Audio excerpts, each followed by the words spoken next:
예, 안녕하세요. 클라우드의 기초 교육을 담당하게 될 아토 리서치 성비학 상무입니다. 오늘은 클라우드의 3일짜리 교육 중에 제일 첫 번째 시간인 클라우드의 기초입니다. 화면에 보시는 것처럼 이번 교육은 총 6개의 목차로 진행이 될 건데요. 그 중에 2개가 클라우드의 기본을 하고 있는 오픈스택에 대한 소개, 그 오픈스택 아키텍처. 주로 이제 이 두 파트에서는 오픈스택과 관련되어 있는 가상화 기술에 대한 이론적인 설명을 위주로 질문을 드리도록 하겠습니다. 그 다음 이후 4개 파트를 통해서는 클라우드를 구성하고 있는 각종 컴포넌트들에 대해서 각각에 대해서 설명을 드리도록 하겠습니다. 컴포넌트 설명을 드릴 때는 주로 VM을 생성하는 절차, 순서에 따라가면서 어떻게 각 컴포넌트들이 동작을 하는지를 설명드리도록 하겠습니다. 이번 섹션에서는 오픈스택에 대한 소개입니다. 교육 목표는 가상화, 클라우드의 개념과 하이퍼바이저의 동작을 이해하는 걸 목표로 합니다. 그래서 첫 번째는 오픈스택에 대한 일반적인 소개와 두 번째는 하이퍼바이저가 무엇인지에 대한 설명, 그리고 세 번째는 관련되어 있는 가상화와 관련되어 있는 개념적인 이론들을 설명드리도록 하겠습니다. 먼저 오픈스택은 클라우드 인프라를 손쉽게 구축할 수 있는 플랫폼으로서 2010년경에 렉스페이스하고 나사의 오픈소스 프로젝트로 시작이 되었습니다. 현재 전 세계 클라우드 플랫폼 중에 가장 빠르게 성장하고 있는 클라우드 플랫폼이라고 볼 수가 있고요. 기본적으로 이제 오픈스택은 IaaS, 인프라 애저 서비스를 위한 오픈소스 플랫폼입니다. 그래서 가장 다양한 클라우드 환경을 지원하도록 설계가 되어 있습니다. 프라이빗 클라우드를 구축한다든가 퍼블릭 클라우드를 구축한다든가 그리고 이 두 개를 묶어가지고 하이브리드 클라우드 환경을 구축할 수 있는 방안을 지원하고 있습니다. 크게 이제 오픈스택에 대해서 지원하는 기능들을 크게 나눠보자면은 아래에 설명되어 있는 4가지가 될 것 같아요. 하나는 하드웨어 리소스를 가상해서 다수의 가상 머신이나 컨테이너를 동시에 운영해서 리소스를 극대화하고 다양한 애플리케이션과 서비스를 운영하기 위한 환경, 가상화 기능이 되겠죠. 그리고 두 번째는 자동화 기능입니다. 인프라를 프로비저닝, 그러니까 즉 인프라를 구성하고 관리하는 작업을 자동화해가지고 IT 운영의 복잡성을 줄이는 게 목적이 됩니다. 그리고 세 번째 기능들은 확장성입니다. 이 오픈스택이 모듈러 형태로 아키텍처로 구성이 되어 있어가지고 사용자가 자신의 필요에 맞게 클라우드 환경을 맞춤 구성할 수가 있습니다. 네 번째로는 이제 클라우드 환경에서 사실상의 제일 핵심이 될 수 있을 것 같은데 멀티 테넌시 기능입니다. 하나의 물리적 인프라 상에서 여러 사용자나 조직이 자신의 가상 인프라를 독립적으로 운영할 수 있도록 환경을 제공하는 기능입니다. 요 4가지 기능들이 오픈스택이 단순한 가상화와 차별되는 큰 기능이 될 것 같습니다. 6페이지에서 보시는 그림이 오픈스택의 구성 그림입니다. 그래서 오픈스택이 한 30개의 프로젝트로 이루어져 있는데요.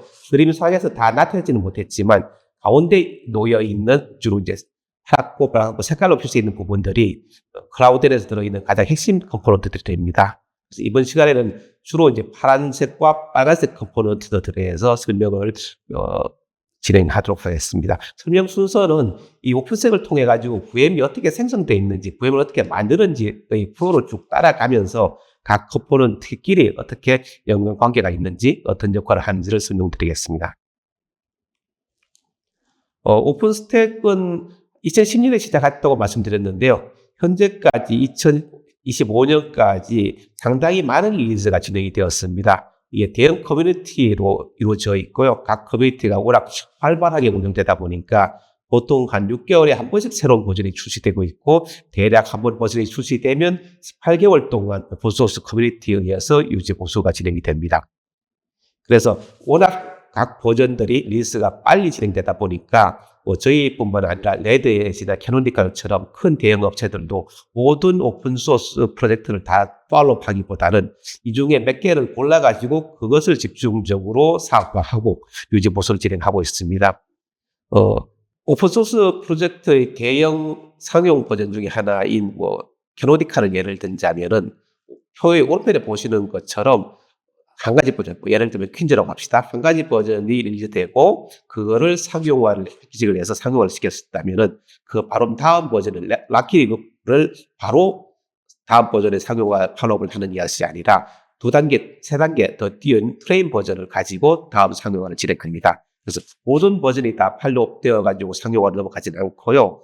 4개 버전마다 하나씩 상용화되는 버전 상태입니다. 그래서 저희도 마찬가지 전략으로서 그림상에서 조금 옅게 표시가 되어 있지만 퀸즈, 트레인, 그리고 저희가 중간 몇 가지 좀 청량을 했고 그다음에 제드. 그 다음은 카라칼 버전을 상용을 해서 오픈스택 바탕으로 저희의 클라우드를 릴리즈하고 있습니다. 오픈스택이 앞에서 말씀드린 것처럼 가상화 기능이 가장 핵심적인 제일 원초적인 기능이었습니다. 가상화 기능 중에서를 가상화 기능을 지원하기 위한 가장 핵심 컴포넌트가 하이퍼바이저입니다. 하이퍼바이저는 호스트 컴퓨터로 다수의 운영 체제를 동시에 실행하기 위한 논리적 플랫폼인 거고요.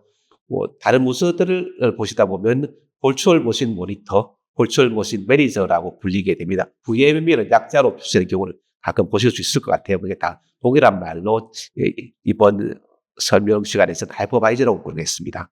하이퍼바이저는 하이퍼바이저의 구성에 따라서 타입 1 하이퍼바이저, 타입 2 하이퍼바이저로 나눠 부르기도 합니다.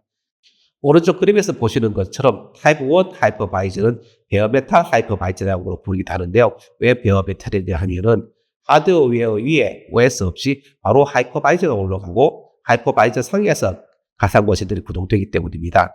그에 반해서 타입 2 하이퍼바이저는 호스티드 하이퍼바이저라고 부르기도 합니다. 호스티드란 말 그대로 하드웨어 위에 OS가 올라가고 OS 위에 하이퍼바이저가 구동되고 그 위에서 VM들이 운영이 되는 모습으로 구성이 되어 있습니다. 조금 더 두 개를 좀 더 상세히 비교해 드리자면은 타입 1 하이퍼바이저는 기본 물리 머신 기반으로 실행이 되는 거고요. 그리고 그 덕분에 중간에 있는 다른 레이어가 있기 때문에 상당히 타입 2 하이퍼바이저에 비해서는 중간 오버헤드가 상당히 줄어듭니다. 그래서 대규모라든지 리소스를 많이 사용하는 워크로드를 대상으로 타입 1 하이퍼바이저가 상당한 효과를 발휘하고 있습니다. 그래서 기본 시스템의 리소스를 직접 제어하기 때문에 이 타입 1 하이퍼바이저를 관리하자면은 시스템 관리자 수준의 지식이 필요해서 관리가 좀 힘든 편입니다. 대표적인 예로 VM웨어, 마이크로소프트의 하이퍼V, 그 다음에 시트릭스의 젠서버, 그리고 오픈스택의 메인 하이퍼바이저이 KVM이 되겠습니다. 타입 2 하이퍼바이저는 OS 위에서 돌아가기 때문에 OS에게 리소스라든지 자원 할당을 요청하게 됩니다. 그래서 OS 레이를 항상 거치기 때문에 어느 정도의 오버헤드가 발생하기 때문에 대규모 환경보다는 데스크탑이나 개발 환경 등의 타입 2 하이퍼바이저가 적당합니다. 그 대신 OS 레이어를 직접 하이퍼바이저에서 관리를 하지 않기 때문에 기본 사용자 수준의 지식만 있다면 타입 2 하이퍼바이저를 충분히 사용할 수가 있습니다. 타입 2 하이퍼바이저의 대표적인 예가 PC에서 많이 사용하시던 오라클의 버추얼박스, 그리고 VM웨어 워크스테이션, 그 다음에 맥북에서 많이들 보셨을 패러렐즈 데스크탑, 그리고 QEMU라는 에뮬레이터가 있습니다. 이게 타입 2 하이퍼바이저에 속해 됩니다. 그리고 가상화 방식에 대해서 이제 한 가지 조금 더 설명을 드릴 텐데요.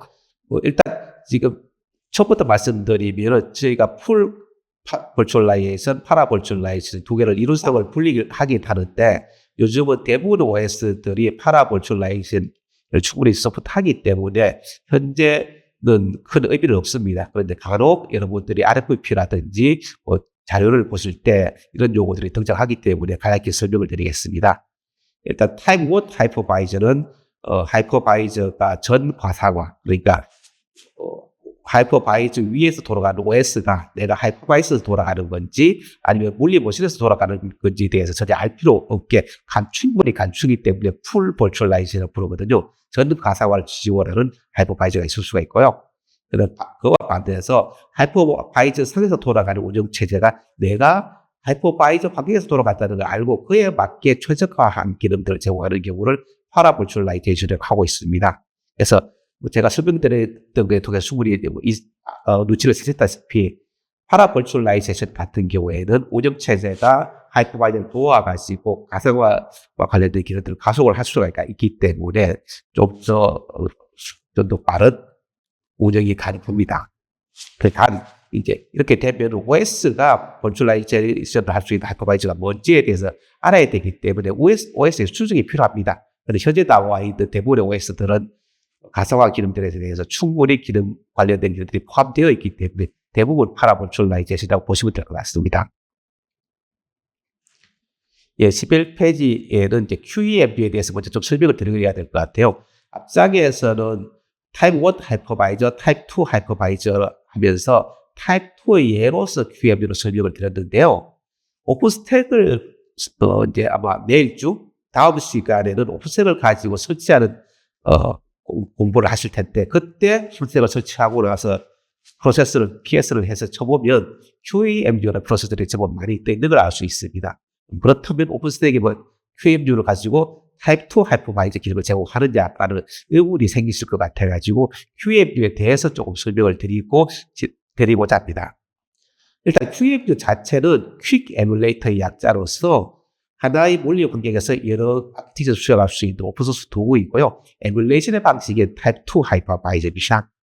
장표의 왼쪽 그림처럼 제일 왼쪽에 있는 실제 운영할 가상 머신들의 디스크에 있는 이미지를 가지고 QEMU가 바이너리 트랜슬레이션을 통해 가지고 내가 기반한 실제 하드웨어 플랫폼에 맞게 바이너리 전환을 통해서 수행을 하게 됩니다. 그래서 CPU, 메모리, 스토리지, 주변 장치를 포함한 전체 장치 하드웨어를 가상할 수 있는 CPU 스텝 에뮬레이터고요.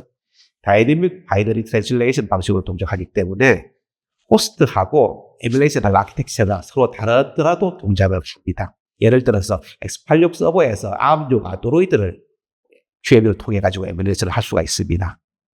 그래서 QEMU가 주로 쓰이는 환경은 실제 하드웨어가 필요 없이 테스트나 디버깅을 위해서 다른 하드웨어 에뮬레이션을 할 때 QEMU가 많이 쓰이게 됩니다. 그런데 QEMU는 설명드렸던 바이너리 변환 방식이기 때문에 그걸로 인해 가지고 상당한 속도 문제가 발생합니다. 이쪽 오른편 그림에 보시는 것처럼 노란색이 에뮬레이션 하는 경우이고 제일 왼쪽에 있는 제일 왼쪽 부분들이 실제 물리 하드웨어에서 돌아가는 부분들이거든요. 두 개를 비교하면 수십 배의 성능 차이가 나는 걸 알 수가 있습니다. 그래서 이런 성능 차이 때문에 이제 QEMU를 조금 더 튜닝해서 호스트하고 게스트가 동일 아키텍처인 경우에 바이너리 변환 없이 그대로 실행해서 속도를 향상시킬 수 있는 QEMU 버전들도 존재를 합니다. 그런데 어쨌든 QEMU 자체가 바이너리 에뮬레이션과 이런 모든 전기들을 에뮬레이션 하기 때문에 속도 문제로 인해 가지고 QEMU 스택과 같은 상용 환경에 그대로 사용하지는 못하고 있습니다. 그 대신에 기본적인 하이퍼바이저는 KVM을 사용해서 가상화를 제공하고요. KVM이 아직 구현을 하지 못한 다양한 디바이스 드라이버를 에뮬레이션하는 경우에 QEMU를 사용하고 있습니다. 그래서 앞에서 보셨던 것처럼 오픈스택을 설치했고 PS로 봤더니 QEMU 종합 표시들이 많이 떠 있더라. 걔는 QEMU 혼자 뜨는 게 아니라 QEMU하고 KVM이 같이 포함되어 있는 프로세스입니다. 그래서 KVM이 기본적인 가상화 기능을 제공하고 QEMU가 디바이스의 에뮬레이션을 제공하도록 오픈스택이 구성이 되어 있습니다. 예, 이제 메인은 KVM입니다. KVM은 커널 버추얼 머신의 약자이고요. 2007년 정도, 상당히 오래되었죠. 2007년부터 X86 커널에, 리눅스 커널에 통합되어 있습니다. 그리고 얘는 타입 1 하이퍼바이저이기 때문에 같은 아키텍처의 VM 가상화 기능을 제공할 수가 있습니다. 그래서 QEMU하고 달리 바이너리 트랜슬레이션을 수행하지 않고 가상머신이 생성한 명령을 호스트 하드웨어에서 직접 처리를 하기 때문에 같은 아키텍처만 가상할 수 있고요. 근데 그게 단점일지는 모르겠지만 그 덕분에 속도가 거의 네이티브 머신만큼 속도가 나오고 있습니다. 그리고 리눅스 머신 내에 QEMU가 들어있기 때문에 QEMU 자체는 어떻게 보면은 리눅스 OS 자체를 하이퍼바이저 역할을 할 수 있게 세팅해주는 놈이라고 볼 수가 있습니다. 예, 앞에서 설명드렸던 것처럼 가상화는 KVM 그리고 디바이스 에뮬레이션은 QEMU를 사용해서 QEMU 다시 KVM이라는 실행 파일을 만들고 이 실행 파일을 구동시켜 가지고 오픈스택에서는 가상화 기능들을 서포트를 하고 있습니다. 그에 반면에 오른편에 이제 VM웨어의 EXX를 좀 단순화해서 그려놨습니다. 동일하게 EXX도 타입 1 하이퍼바이저의 경우이거든요. 이 같은 경우에는 VM웨어 보시는 것, 그림에 보시는 것처럼 피지컬 하드웨어 위에 바로 VM 커널이라는 일종의 VM웨어에서 만든 OS가 올라가게 되어 있습니다. 그래서 이 VM 커널을 통해 가지고 VM웨어가 자체적으로 OS 역할을 부여를 한 거고요. 그에 반면에 KVM은 리눅스 운영체제 내에 들어있기 때문에 리눅스 운영체제의 다른 컴포넌트를 사용해 가지고 밑에 리소스 자원을 관리하는 기능을 제공하고 있습니다. 보안 기능이라든지 메모리 관리라든지 프로세스 기능도 그리고 네트워크 스택 등 기능 수에 들어있어야 되는 기능들을 VMware 같은 경우에는 자체적으로 구현을 한 셈입니다. 요게 이제 VMware하고 오픈스택하고 비교할 때 좀 많은 차이를 볼 수 있을 것 같습니다. 그래서 KVM이 사용자 스페이스 내에 시대 파일과 존재를 하고 있긴 하지만 타입 2 하이퍼바이저가 아니라 타입 1이라고 부르는 것들은 그 KVM은 단순히 커널 내에 있는 KVM 모듈들에 대해서 지시를 내리고 명령을 내리기 위한 모듈일 뿐인 거지 실제 가상화 기능 자체는 커널 내에 있는 KVM 모듈이 그 커널 전체 기능을 활용해서 가상화를 제공하고 있습니다. 이번 장표에서는 QEMU KVM에 대해서 조금 더 상세히 말씀드리겠습니다. 중요 핵심적인 역할이나 기능들은 두 장에 걸쳐서 설명을 드렸기 때문에 이 QEMU KVM 이 장표에서는 리포트라는 패키지를 가지고 QEMU KVM을 따로 쓸 수 있다. 그러니까 어소스렛 없이 가상기능을 쓸 수 있다. 그걸 좀 말씀드리려고 했던 거거든요. 일단 QEMU KVM 자체에서 앞서서 말씀드렸던 것을 다시 한번 요약하자면 KVM은 뉴스 커널에서 동작을 하고 일단 동작을 하면서 GPU와 메모리 같은 핵심적인 자원에 대한 가상화만을 제공하고 있습니다. 그에 반면에 QEMU에서 제공하는 모듈들은 KVM이 지원하지 않고 있던 각종 시스템 I/O 장치를 에뮬레이션한 목표로 사용하고 있습니다. 그래서 KVM을 DVD KVM 파일을 만들고요. 이 파일을 통해 가지고 QEMU랑 동시를 하면서 서로 성공할 동작을 하게 되어 있습니다. 제일 오른쪽 그림을 보시면 아시겠지만 vCPU 바로 밑에 KVM 붙어 있잖아요. vCPU 관련된 가상으로는 KVM이 다이렉트로 하드웨어 소프트를 받아서 제공하고 있고요. 그 외에 디바이스 에뮬레이션 같은 경우에는 QEMU가 받아서 에뮬레이션 해주고 만약에 KVM의 지원이 필요한 분들은 DV 밑에 KVM 파일을 열어가지고 명령을 내림으로써 QEMU하고 KVM이 서로 동시를 해서 기능을 제공하고 있습니다.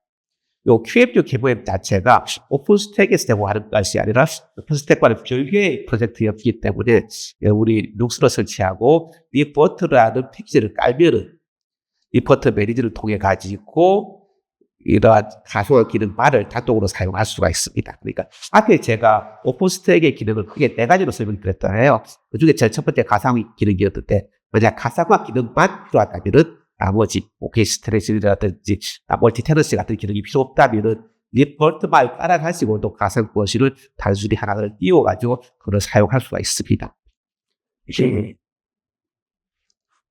예, 지금부터는 몇 페이지에 걸쳐가지고 저희 오픈스택 클라우드를 운영하고 서비스를 제공하자면은 가장 비교되는 게 VMware거든요. 그리고 각종 RFP들이 나올 때 대부분의 기능들이 VMware나 오픈스택 기준으로 어느 한 가지를 기준으로 RFP들이 나옵니다. 그때 RFP에 등장한 주요 용어들을 설명드리겠습니다. VMware하고 저희 오픈스택하고 차이점들을 비교하는 걸 주로 목표로 하고 있고요. 첫 번째 게 오버커밋입니다. 이제 클라우드 서비스 제공 시에 CPU나 램보다 더 많이 자원을 가진 걸로 가상화를 하고 그거를 각 VM에 제공하는 방식입니다. 쉽게 말해가지고 항공사 오버부킹처럼 실제 비행기 좌석 수보다는 더 많은 좌석을 고객할 때 파는 거죠. 그래서 이런 오버커밋을 통해 가지고 클라우드 서비스의 비용 절감이 가능하게 되는 거거든요. 그래서 클라우드 사업자들이 또 그런 이유가 오버커밋 때문이 주요입니다. 일단 웹펜 그림을 보시면 이 웹펜 그림은 AWS에서 월, 화, 수, 목, 금, 토, 일 각 요일마다 그리고 각 시간대마다의 CPU 데이터 센터 CPU 사용률을 한번 측정을 해봤던 그림입니다. 조금 오래되게 된 그림이긴 한데요. 이 사용률을 보시면 좀 당연하다고 생각하시겠지만 사용자가 출근하고 퇴근하는 사이 그러니까 6시, 7시부터 저녁 6시 정도까지는 상당히 많이 써요. 20% 이상. 근데 새벽녘이나 밤 시간 때는 CPU 사용이 거의 없다시피 하는 걸 볼 수 있을 수가 있습니다. 이런 식으로 일반적인 클라우드 서비스의 CPU 사용률은 10% 살짝 넘는 수준입니다. 그러니까 평균 내면 자원을 100% 갖다 놓더라도 90%는 로우에 드는 소리겠죠. 그래서 이런 자원들에 대비해서 저희가 자원이 100개가 있다면 100개를 VM에 할당해주면 VM 100개를 생성할 수가 있잖아요. 근데 실제로 VM들한테 CPU를 주더라도 결국 10% 정도 밖에는 사용을 안 하고 있기 때문에 자원이 100개가 있더라도 VM 1000개한테 각각 자원을 나눠주더라도 동작을 충분히 할 수 있는 상황입니다. 물론 이게 평균 시간일 경우에 피크 타임은 20% 30% 올라가기 때문에 그걸 좀 커버를 해야 되겠죠. 그래서 실제로 오픈스택에서는 CPU allocation ratio로 해가지고 실제 CPU 코어 수보다 16대 1이니까 16배 정도의 수수가 더 많이 있다고 세팅을 하고 그거를 자원이 배분하고 있습니다. 그래서 얘가 CPU 코어가 10개짜리 CPU 코어가 있다면은 이게 마치 160개짜리 CPU를 사용하고 있는 것처럼 자원 스케줄을 관리를 하게 됩니다. 그리고 윈도우 같은 경우에는 리눅스보다는 CPU 사용률이 조금 더 높은 경향이 있기 때문에 윈도우 VM 같은 주로 이제 VDI가 제일 대표적입니다만 VDI 같은 경우에는 오버커밋 레이션을 낮게 설정하는 걸 권장하고 있습니다.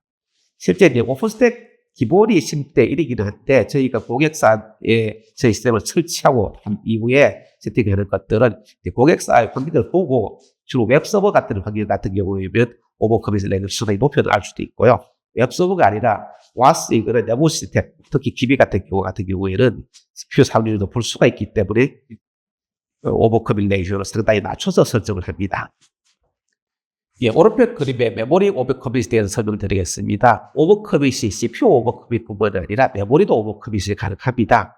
내가 메모리가 1기가 있지만 마치 그림 보시는 것처럼 4기가가 있는 것처럼 가정을 하고 메모리 자원도 활동을 할 수가 있습니다. 그래서 일반적인 클라우드 서비스 환경에서 메모리 사용률을 측정해 봤더니 대략 20% 수준이거든요. CPU의 사용률보다는 메모리 사용률이 좀 높긴 한데 그렇더라도 메모리가 상당히 많이 할당을 받음에도 불구하고 안 쓰고 있다는 거죠. 그래서 메모리도 충분히 오버커밋을 할 수가 있다고 생각을 하고 이제 오픈스택 같은 경우에는 디폴트 램 얼로케이션 레이쇼, 그러니까 이게 메모리 오버커밋 레이쇼거든요. 이게 1.5대 1로 세팅을 하고 있습니다. 왜 CPU는 16대 1인데 얘는 8대 1이라든지 4대 1이 아니라 메모리 오버커밋을 거의 안 하는 거냐라고 물어보실 텐데요. 메모리 오버커밋 같은 경우에는 메모리가 부족하면 메모리는 내용을 디스크로 스와핑을 하고 다른 놈한테 메모리를 할당해 줘야 되기 때문에 진짜 메모리를 안 쓰는 경우가 아니라 조금이라도 물리 장비보다 더 많이 사용을 하게 된다면 스와핑 때문에 상당히 많은 오버헤드가 발생하게 됩니다. 이게 성능에 치명적인 영향을 줄 수가 있어가지고 메모리 같은 경우에는 오버커밋을 그닥 권장하지는 않습니다. 그래서 저희 같은 경우에도 메모리는 오버커밋 없이 그냥 1대1부터 사용하고 있고요. CPU는 사용자 환경에 따라서 4대1, 2대1 정도로 CPU 오버커밋 레이쇼를 설정을 해서 사용하도록 권장을 하고 있습니다. 이번 장표에서는 스토리지 옵티마이제이션과 관련되어 있는 내용들을 좀 설명드리겠습니다. 첫 번째 설명드리려고 하는 것들이 씬 프로비저닝입니다.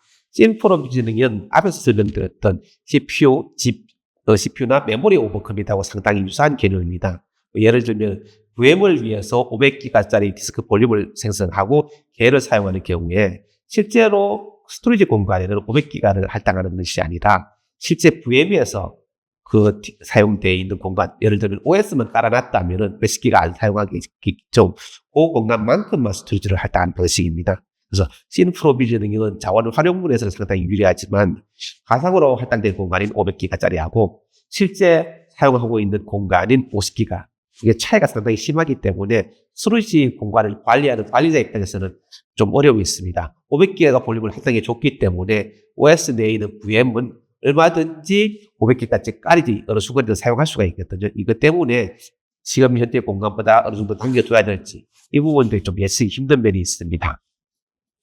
두 번째로 설명드린 스토리지 옵티마이제이션 관련 기능들은 데이터 디듀플리케이션입니다. DDB라고 보통 부르는 기능입니다. DDB 뭔지는 요 그림을 보시면 바로 아실 것 같은데요. 왼편 오리지널 데이터 파일 하나로 갑시다. 이 파일이 12개의 블록으로 이루어져 있는데 보시면 알겠지만 동일한 내용들이 여러 번 반복되어서 저장되어 있습니다. 이것들을 동일한 내용들을 정리하고 나면 오른편 그림처럼 4개의 블록으로 데이터 용량이 3분의 1로 줄어듭니다. 이걸 DDB라고 부릅니다. 그래서 주 목적이 디스크 사용량을 줄이는 게 목적이 되겠습니다. 이 DDB 어디에서 이루어지느냐에 따라서 분류할 수 있는데 타겟에서 할 수 있는 타겟 디듀플리케이션 아니면 소스 디듀플리케이션로 부를 수가 있습니다. 타겟은 말 그대로 스토리지를 저장하는 목표 지점, 그러니까 이 디조이 보통 사용되는 순간은 메인 시스템의 데이터를 백업받아가지고 백업 스토리에 저장하는 경우에 여러 경우에 보통 많이 사용되고 있거든요. 그래서 타겟 같은 경우에는 백업 스토리가 되겠죠. 그래서 백업 스토리지에서 뒤집을 하는 경우를 타겟 디듀플리케이션 아니면 혹은 소스 장비 메인 시스템에서 뒤집을 하고 나서 백업 시스템으로 데이터를 보낸다. 이러면 네트워크 사용량을 많이 줄일 수가 있잖아요. 그런 소스 디듀플리케이션으로 부르고 있습니다. 그리고 다른 방식으로 부르는 경우가 인라인하고 포스트 디듀로 부를 수가 있는데요. 아까 말씀드린 백업 장비 기준으로 봤을 때 백업 장비에 데이터를 저장을 하는 순간 파일 하나 저장했다. 그러면 파일 하나가 저장되는 동안 디듀를 해가지고 디듀된 파일을 저장하는 방식을 인라인 디듀라고 부릅니다. 그 반면에 일단 저장할 때는 앞에 있는 디듀이 안 돼 있는 오리지널 데이터를 저장하고 밤에 혹은 뭐 유효가 있는 한가한 시간에 백그라운드 프로세스를 돌려가지고 파일을 쭉 한번 붙어서 디듀를 제공하는 백그라운드로 지원하는 방식을 포스트 디듀라고 부를 수 있습니다. 그리고 파일 레벨 디듀하고 블록 레벨 디듀이 있는데요. 파일 레벨 디듀 같은 경우에는 전체 스토리지 입장에서 볼 때 동일한 파일이 있을 수가 있잖아요. 그래서 동일한 파일, 동일한 뭐 이미지 파일이 여러 군데 있다. 그러면 다 뭉뚱그려가지고 하나만 남기고 나머지는 그 오리지널 위치에 대한 포인트만 저장한다든지 이런 식으로 파일 전체 단위로 디듀하는 걸 파일 레벨 디듀라고 부릅니다. 그리고 블록 레벨 디듀는 이 그림에서 보시는 것처럼 파일 하나 내에서 각 블록 단위별로 아니면 디스크 이미지 내에서 디스크 블록 단위별로 동일한 블록을 없애는 블록 레벨 디듀이 가능합니다. 그래서 디듀 같은 경우에는 성능상의 문제를 발생시키고 있기 때문에 프라이빗 시스템, 운영 시스템에 대해서는 보통은 디듀를 하지는 않고요. 앞에서 예를 들었던 것처럼 백업할 때 백업 대상인 스토리지에 대해서 디듀를 주로 사용하고 있습니다.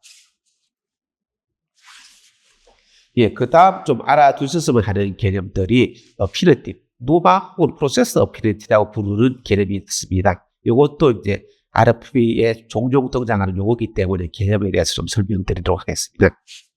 노마는 논 유니폼 메모리 액세스 약자입니다. 왼편 그림에서 보시는 것처럼 CPU가 두 개인 경우, 이 왼편 그림인데요. CPU 두 개 있는 경우 같은 경우에 메모리하고 PCI는 IO 디바이스가 각 CPU마다 별개로 다 운영하고 붙어 있습니다.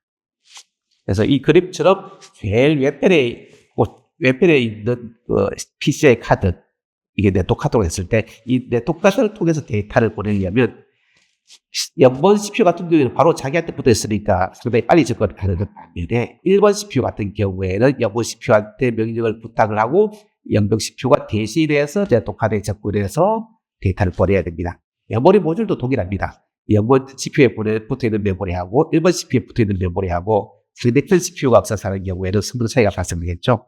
이게 약 한 15% 정도 시간 딜레이가 추가로 더 발생을 하는 걸로 알려져 있습니다. 이것 때문에 이 메모리가 어느 CPU에 붙어 있느냐, 하드웨어 아키텍처로 붙어 있느냐에 따라서 메모리에 접근하는 딜레이가 차이가 나기 때문에 논 유니폼 메모리 액세스로 부르고 있습니다. 그래서 이러한 룸 아키텍처에 대해서 또 오픈스택이든 자세한 기능을 제공하는 일단 플랫폼이 알고 있어야지 프로세스나 VM을 스케줄링 할 때 어느 CPU에서의 VM이 띄워야 되느냐에 대해서 상당히 신경을 써줄 수가 있습니다.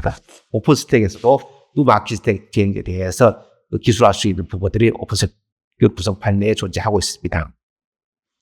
그리고 GPU에 대해서는 동일한 문제가 발생합니다. GPU도 CPU 연산을 수행하려면 걔가 사용할 데이터를 메모리에서 들고 오든 스토리지에서 들고 오든 해야 될 거지 않습니까? 혹은 그 데이터를 다른 노드에 보는 경우에 네트워크 카드에 대해서 액세스하는 경우가 발생하겠죠. 그래서 GPU하고 메모리, GPU랑 GPU 간에 있는 RDMA 속도가 이 아키텍처를 감안하지 않으면 고르지 않기 때문에 RDMA 이 룸 아키텍처를 고려해서 CPU 같은 경우에도 스케줄을 잘 해주어야 합니다.